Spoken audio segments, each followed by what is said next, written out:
Hello and welcome back to the Academic Society. I am back with an academic dream life episode, and this one's a little different. It's not a vlog, it's just like a chatty video. I want to talk to you about credit card debt and the financial freedom that my business has given me. Amazing. So I do want to put a disclaimer on this video that I am not a finance expert. I am not giving finance advice at all. If you are interested in finance advice for academics, I highly recommend Dr. Emily Roberts. Dr. Emily Roberts has a business called Personal Finance for PhDs, where she helps graduate students and academics with their finances. She is the go-to for that. I'm just here to share my story and a few things that I've learned. But I'm going to back up a little bit and share the reason why I'm sharing this video. So every morning when I wake up, I do like a morning devotion where I read something, I do a little journaling, and I pray. And at the end of my prayer, I actually have a specific prayer list of things that I want. I call it my wants, and I pray for them every single day. And things on that list actually happen and come to pass. So it's amazing. And so one of the things that I pray for is my business, the Academic Society. And on the top of that list was, I pray that my business will help me get out of credit card debt. And today, as I was praying, I was like, oh my goodness, that happened. Check off the list. I don't have to pray for that anymore because it happened. My business actually gave me the financial freedom to get out of credit card debt. So this video is actually more about how I got into the credit card debt, because as a mathematician and someone who actually knows how to use credit cards well and not like abuse them, it's kind of embarrassing that I had credit card debt. So I want to share how it started, and it pretty much has everything to do with academia, so I think that you will relate. Okay, I never had a credit card until about my third year of grad school. So the reason why I decided to get a credit card was because I needed to go to conferences to present my research and learn more about things. And I would get funded for conferences, but it would be like a reimbursement. So I had to pay everything up front and then be reimbursed for what I purchased, like my whole trip and everything. And as a grad student, I definitely did not have the funds in my bank account to actually pay the money for the conference, like the flight, the hotel, the registration, all of that. I couldn't pay that up front with my money in my bank account. So I was like, I guess I should get a credit card for this and then pay it off when I get my reimbursement. So I got a credit card and I used that to travel to conferences, knowing that I would be reimbursed, because I would get fully funded for my conferences, or at least mostly funded for my conferences. But that year that I went to that first conference where I used my credit card, my fellowship funding ran out, and so I was paid pretty well as a graduate student on my fellowship.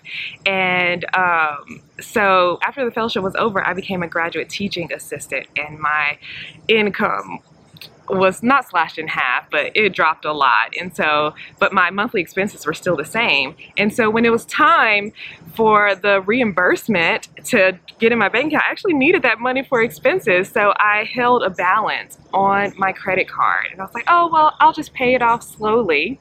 But then the next conference would come and I would have to pay money out of my own pocket and be reimbursed. And then towards the end of my grad school career, I was going to job interviews and I would have to pay for that first and then be reimbursed. And so the credit card debt just started to build a little. It wasn't out of control, but it started to build, and I didn't really have a way to pay it off. And then, I got my job as a lecturer, wonderful, but there was a gap in time. I graduated in May, my job started in August, so I wouldn't be paid until the end of August. So how would I move? Even though I did get a little bit of reimbursement for moving expenses, I still had to pay money up front. So how do I do that? With my credit card. And so I'm building up a little bit more debt.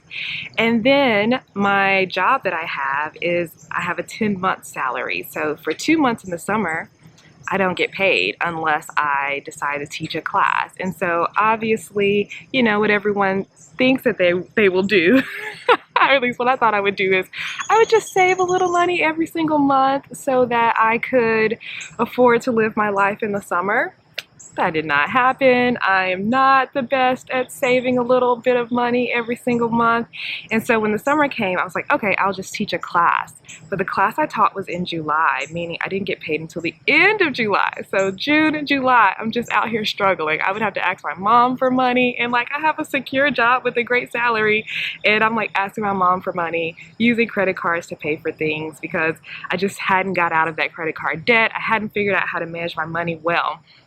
And so really, I kind of figured that saving money to pay off the credit card debt wouldn't really work for me. I am not the best at saving.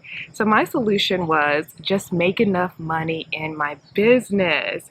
And one of the reasons that I started my business, the Academic Society, was not just to help graduate students, but also because I knew I wouldn't get paid in the summer. So I was like, okay, I can just use everything I make from my business to pay for my summer. So my goal was $10,000 for the full year in my business so that I can survive 2 months in the summer without being paid. Well, if you started a business here, you know you probably don't make a lot of money in your first couple years of business. In fact, I made $0 in my first couple of years of business because I was still learning about business and how it worked and what my audience wanted, what they would pay for, how to actually make this thing profitable when I'm selling things to graduate students who typically don't have a lot of money. There was a lot of things to figure out that I did not have the funds in the summer. So again, credit card debt is building, it's building. And then another thing that added to the credit card debt was investments in education and pouring back into my business, because I knew that I personally did not have all of the knowledge required to make my business successful. I needed to learn from other people whose business was successful. And so I do highly recommend investing in others to teach you how they did what they did. I don't think I've really regretted anything that I've purchased. Maybe one thing that I've purchased that for my business, like to help me grow my business, because it's gotten me here where I am in my business today with a 6-figure business. And so I don't regret that at all, but there were some courses that I bought that were really expensive, which means I put it on my credit card, racking up the credit card debt. But I had the mindset, you know what, I really think my business will be successful. I just don't know when, and I think that I will be able to pay off my credit card debt with the income from my business. I just have to figure out how to make this business thing work. And so you guys, I figured out how to make this business thing work. I figured out exactly what my audience wanted. I started creating things just for them that they really love and they were excited to purchase. I created this super big, like, aligned offer for McNair scholars, which just really skyrocketed my income. And so as you know, last year, I used a lot of my income to purchase my condo. So if you missed that, I'll put a link in the description of this video for how I purchased my first home with like 0 savings. It was from my business. And then cut to this year, I didn't have to spend that big chunk of money for a down payment for my condo. So I was like, I talked with my accountant. I was like, okay, Kelly, I know I'm supposed to be great with money. I'm not. I have racked up a little over $16,000 in credit card debt. I know I have money in the business to be able to pay for it, but I don't know if I can just like pay for it outright. Is there, because I actually don't just like take money out of my business.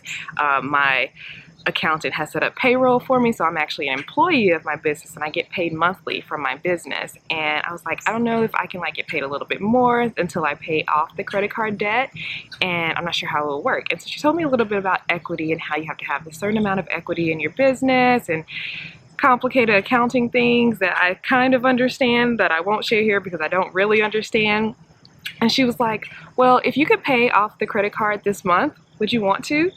I was like, yeah, that would be amazing. And she was like, I think you have enough equity in your business to do that. And so she looked through and she was like, yeah, you can. I was like, what? I was like, Kelly, I think you just changed my life with this one phone call. She was like, yeah, what I'll do is I'll do a payroll, deposit the money, I'll give you the money as payroll. You have enough equity in your business to do that, and then you can just pay off your credit card debt right now. And so that happened, and I completely paid off my credit card debt. I checked a month later, credit score went up over 100 points. Amazing. And I am financially free today. And that was something that my business gave me. And it's something that I'm really proud of, and I'm so happy to share with you. Hopefully it's like inspiring to you, especially if you already have a business and you're trying to figure out, well, how do I make this profitable? Is it all worth it? For me, it was worth it. And I love that I've built a business that I can do alongside my academic career, because I love teaching math. I love helping students learn more about math every single day. I get to talk about my favorite subject every day. It's just like being an academic, and being a lecturer specifically, I just really love. And I don't really foresee myself stopping being a lecturer to run my business full time, even though my business makes me more money than my lecturer position. I just love it so much. So I'm just so proud that I was able to figure out a way to run my business basically on autopilot, so that during the semesters I can focus on my teaching and my business is just running in the background and making money every single week without me having to do a lot of work. I just create my YouTube videos, I engage in my group, and my business just does the work for me. The automations, the workflows, the processes that I've set up, they do the work for me. And that's what I like to help other academics create a business that they can do with their academic career. And so that it's not overwhelming, so they don't feel like, oh my goodness, I have to put my business on pause during the semester because I have all of this teaching and grading and research to do. They can actually keep their business going. And so that's what I do. I have a program called Simplify with Systems, where I help academics who are business owners set up those automations, those processes, those workflows, so that they can do their business and actually operate their business on less than 5 hours a week. My latest client, she was like, I only have 2 hours to spend on the business a week. So we created a business schedule for her where she only does her business 2 hours a week. And I'm so excited about her progress. I can't wait to tell you all that she's accomplished in like less than a month. It's amazing. But anyway, I just wanted to share this video because I'm super proud of what happened, and I really hope this is helpful. By the way, like I mentioned before, this is not financial advice. I don't really recommend building up credit card debt with the expectation that your business will bail you out, because it might not. I'm also not a finance expert. If you are interested in a finance expert, I highly recommend Dr. Emily Roberts. She has her PhD in, I think, biomedical engineering. I think it's a type of engineering. And she has a business called Personal Finance for PhDs, where she helps grad students and academics with their finances. She knows all of the things. So if you have financial questions, I will put Emily's information in the description of this video because she will help you out.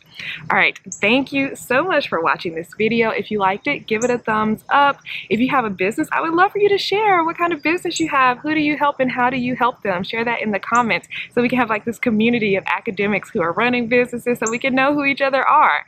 Yeah, and if you're new here, consider subscribing. I create new videos almost weekly. And I'll see you in the next one. Have a wonderful day. Bye.